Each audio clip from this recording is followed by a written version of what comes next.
Thumbnail, serve the overlords, the algorithm overlords. Here we are. This is all stuff I've been sent for free, or more recently been sent to actually, get paid to make content. I hate the word content. That's a whole nother rant. Everything's content. But yeah, get paid to make short filmic projects, videography, photography, and travel, lifestyle, hiking, outdoor stuff. This is kind of a double approach here with this video, which is how to work with brands and how to get paid to travel, how to become a travel photographer, videographer, filmmaker. And this is only a small portion of stuff that I've received over, the years. Like, I'm not including, obviously, like lighting equipment, stuff that's indoors. I'm just focusing on the travel space, outdoor, hiking, that type of thing. So, yeah, I'm gonna get out to my happy place, film, record this video there, and we'll go from there. Hopefully, who am I? Small time, but hopefully you glean some insight, maybe a couple tips here and there on how I reached out, got in touch with, and got connected with brands and started getting paid to travel and getting paid to shoot things for brands. Yeah, free stuff's always nice too. So anyways, let's get out there. Okay, the problem is that a lot of us want to be paid to travel, to shoot. Whether that's travel photography, travel videography, or filmmaking. And I guess the question is, how do we break into that world, even with a good portfolio? So hopefully, not advice, but maybe a couple tips on how I did it. And the turning point for me was, quite frankly, just establishing a good relationship, a good contact within a company within that space. So being paid to travel and shoot, whether that's, a corporate video in Niagara Falls, or hiking trip to Montana, or a all expenses paid and profitable trip to Northern Italy to document a culinary travel company. I've done a good amount of it now that I think, again, not pure advice, but just a couple tips here and there that might help. And I do think a lot of it is luck, or some of it is luck, but we'll get to that in a bit. And I also think, in addition to luck, you need to aim small, kind of, at first. You can't go huge right out of the gate. With huge companies, you'll never get on their radar. But it's also about patience and nurturing the relationship and being a pleasure to work with. I've mentioned this in some other videos, but I used to be in a punk band in my 20s and 30s and toured all over the US and Canada and Europe. And I used to think that the best way to travel was on tour as opposed to being a tourist. And now I'm not so sure. And I think really there's no right or wrong way to travel. I mean, if you want to go to the viral Instagram spots and that's your trip, that's fine. If you want to go to an all-inclusive, that's fine. Those things aren't for me, but there's no right and wrong way to do it as long as you're enjoying it, hopefully learning something.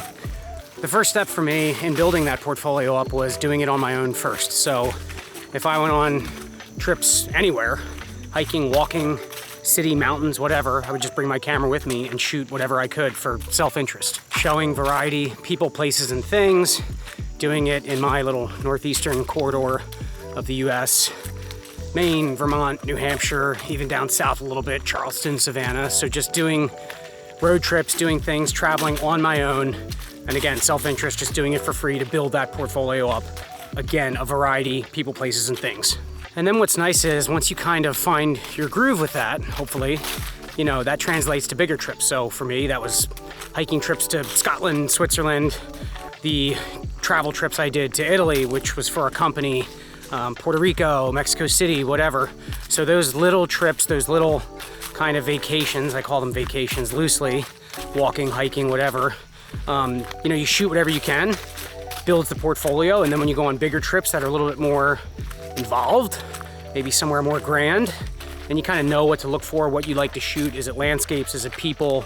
Is it food? Is it culture? Whatever it is. So I guess how I define being a travel photographer, videographer, filmmaker, again with my, limited, Blue Jays are really screaming today. How I define it is kind of in like 4 stages. So the first one, as mentioned, is just self-interest. You go on trips, you bring your camera, you shoot whatever. People, places, things, get variety. The second stage would be barter-based collaborations, where you get a hold of a brand in the space you want to shoot for, and they send you gear and equipment, and then you, in exchange for that gear and equipment, film video footage, take photos, edit them. They can use them for marketing, promotional stuff. Congratulations, you just shot for a company, but you weren't paid yet. Third stage would be budgets, smaller budgets that will cover your expenses traveling. So that might be airfare, lodging, and food, or if you're driving, it could be gas and a car rental. So now we're getting somewhere, but you're still shooting for free. So maybe a company sends you gear, gives you a small budget, says, hey, go shoot this, that, and the other thing, and we'll pay for your car or your airfare, your hotel or Airbnb, and your food. That's pretty good. You technically got paid to travel, but you're not really making a profit yet because you're just being paid for the travel portion. So when you come home and you edit, it's a red-bellied woodpecker, when you come home and you edit, now you're kind of still working for free. And then the obvious fourth stage would be, let me adjust this. And then the obvious fourth stage would be getting paid, budgets, all expenses, you know, part of the travel, food, airfare, lodging, gas, what have you, everything and anything covered, and profit, and your normal editing, shooting and editing rates. That's the fourth stage. That's kind of the goal. So to break these down a little bit more, first stage we've already covered twice probably, just self-interest, shoot whatever on your own dime, on your own time, on your own trips for free. That's second stage, barter-based collaborations. You still need to get a hold of someone. You still need to establish a contact within a company, brand, what have you. So the good portfolio isn't really enough, I think, because you'd have to have, again, a stroke of luck or just a magical cold outreach to grab their attention. So, you know, for me, it has been a lot of DMs. Don't use ChatGPT, make it your own. That sun's really bright, huh? Bring that down. Now my face is too dark, that's okay.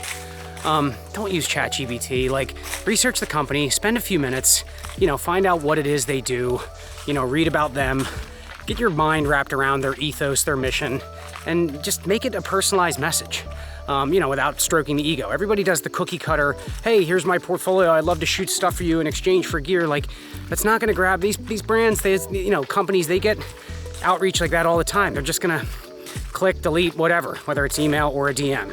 So for me, something unique, and this is a totally random example, how I got a hold of one brand that I'm doing a lot of work for now, is I wrecked my bike while filming a video and ate shit.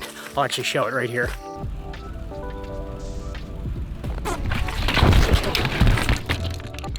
Ah, fuck, I knew that was gonna happen. I knew that was gonna happen. All right, first off, look at my head. It's just gear. I knew that was gonna happen. Oh my God. I think it could have been worse. This looks fine. Here's the reflection. I just want to take inventory here. Elbow, shoulder. I can't see anything there. Shin. People are coming. Act natural. Luckily, I got it all on camera.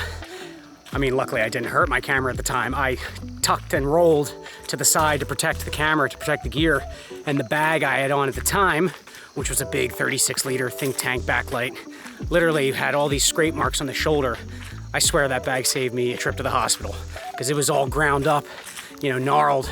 But if I wasn't wearing it, probably would have split my head open. Might have been a little concussed, let's be honest. Anyways, I sent them this video and I said, hey, I love your guys' stuff, and I do. I like their stuff. I found their bag, I like their bag, bought it, used it for probably like almost a year. Had this bike wreck, I said, hey, you know, your bag, quite frankly, probably saved me a trip to the hospital. I could see now how durable, well-made they are. Here's the video, pretty random. And then the guy got back to me. He was their marketing director running the Instagram. And he's like, oh my God, we're happy to hear it. You know, let us send you some stuff. This is pretty funny. So like such a stupid little thing, but again, unique, original, you know, it got their attention, so whatever. So then to build on that, they said, hey, we'll send you a care package or a bag, anything you're looking at that you like. I said, yeah, I like this bag, looks pretty interesting, and I travel a lot. I'd love to shoot stuff for you guys. Now we're into the barter-based collaboration stage. And again, it's like, nurture this, be patient. Don't just ask for a budget, you know, a paycheck the next day and say, hey, can you pay me to shoot more stuff? You know, over-deliver, be a pleasure to work with. So this happened like 3, 4, 5 more times, getting sent gear in exchange for creating photos, videos on my hiking trips, which is great. And then all of a sudden I find I have a closet full of bags and I'm like, man, I can only, you know, shoot so much stuff. I can only use so many bags. But yeah, after a while, once that trust was there, Then all of a sudden, instead of just asking for the paycheck, the budget, hey, I'd love to shoot more stuff for you, you know, can I have X amount of dollars? This is what I normally charge. Get a treatment together, make a pitch deck and make it unique, make it original, make it different, but in line with their ethos, their mission, their vibe, their style, their brand, but make it your own. And spend some time on that pitch deck, that treatment. Actually, I'll link the pitch deck and treatment I made for this company down below. Download it, use it for whatever you want. So yeah, that kind of like, that got me into that third and fourth stage kind of simultaneously because some of the first budgets with them were small. Yeah, I slowly went from that barter-based collaboration into that third and fourth stage. So yeah, that last stage is the goal, that fourth stage where you're getting budgets. Again, project rates, day rates, editing rates, shooting rates if you're collaborating with someone because you need someone else to help you shoot it, whatever, that's the goal. That might be a pileated or red belly. I think that's a pileated though. And then the other one, which is pure luck, which is when I got to travel to Northern Italy and Slovenia for a culinary travel company with award-winning chefs, and that was just amazing. But that is really the result of, yes, all those things I mentioned, building up the portfolio, getting variety, people, places, and things, being patient, being pleasure to work with, but also luck. The only reason I got that gig is because I knew the guy. I knew him from jiu-jitsu. We've trained together for years and years and years, and that's luck. Like, you're not always gonna know someone that's well connected and that needs something within the photography, videography, filmmaking world. So luck plays a huge part of this too. Yo, quick editor's note here.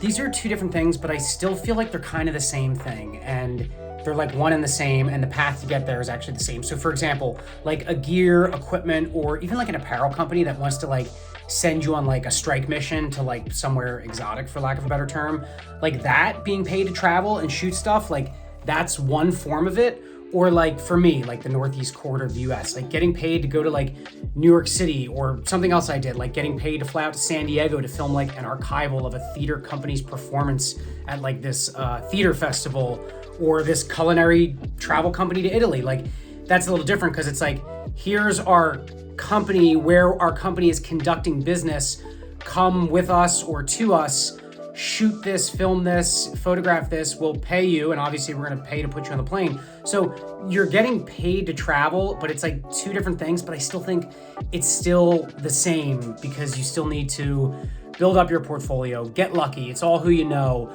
even like the outreach, whether it's cold or like a treatment, you know, all those things still apply. I think they're one and the same, even though they're kind of like two different things. So yes, getting paid to travel is pretty broad, but working with brands, that's where like I would differentiate the two, but I still think the path to get there is the same. So quick editor's note, that's all. What's cool is I go back to the traveling with the band, touring with the band.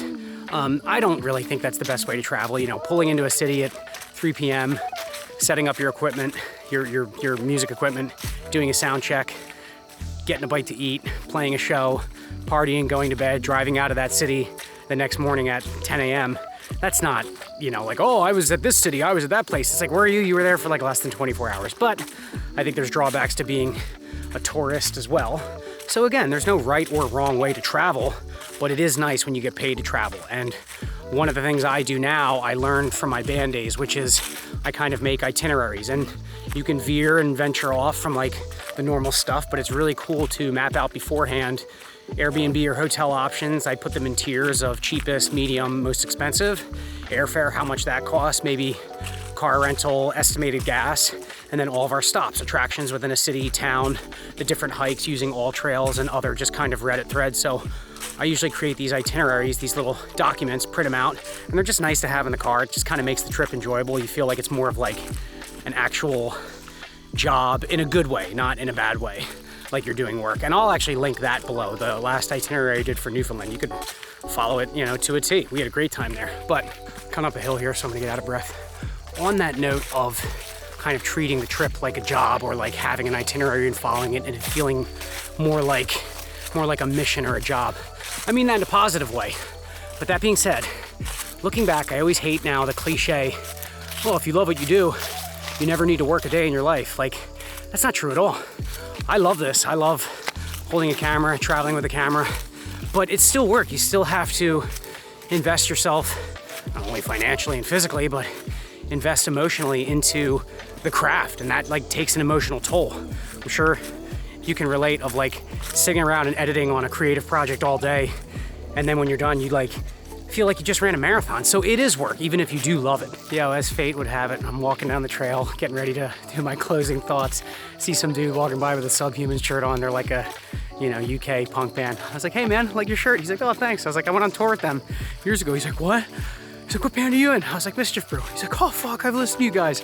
Small world. That's what happens in that weird little folk punk thing. Anyways, as far as traveling, that's so funny. I love when shit like that happens. It happens a lot too. But one other thing is if you're like a small startup LLC like me, photography, videography, production company, man, use your business credit card to travel, expense that. Not in a shady way, just you're traveling. It's for your portfolio, it's for marketing. Use it wisely, expense it, like be smart about your business. Don't be paying out of pocket for like, airfare and lodging and stuff when you're traveling. I'm not saying go to like, Japan for 3 months and like exhaust yourself and go into bankruptcy, but you get the point. So yeah, that's it. I mean, you got to get lucky a little bit, be patient, be a pleasure to work with, over deliver, treat it like a long-term investment. And, I'm really excited now because I've finally broken through. It's taken years and years and years, but I've broken through and these doorways are opening up in the travel space. And I love to travel because at the end of the day, it should, if you're doing it, I don't want to say right, but if you're doing it for the right reasons for yourself, at least broaden your horizons, change your perspective. You should be going on trips and learning something. And there's nothing wrong with just swimming up to the hotel bar if that's your cup of tea, it's not mine, and just kind of relaxing, sitting on a beach for 7 days too. So yeah, hope you enjoyed it. Like, comment, subscribe. Got some more cool projects coming up. I'm really excited to get in the woods. That's why I came to the woods today to shoot this. This is my happy place, but hope you enjoyed it.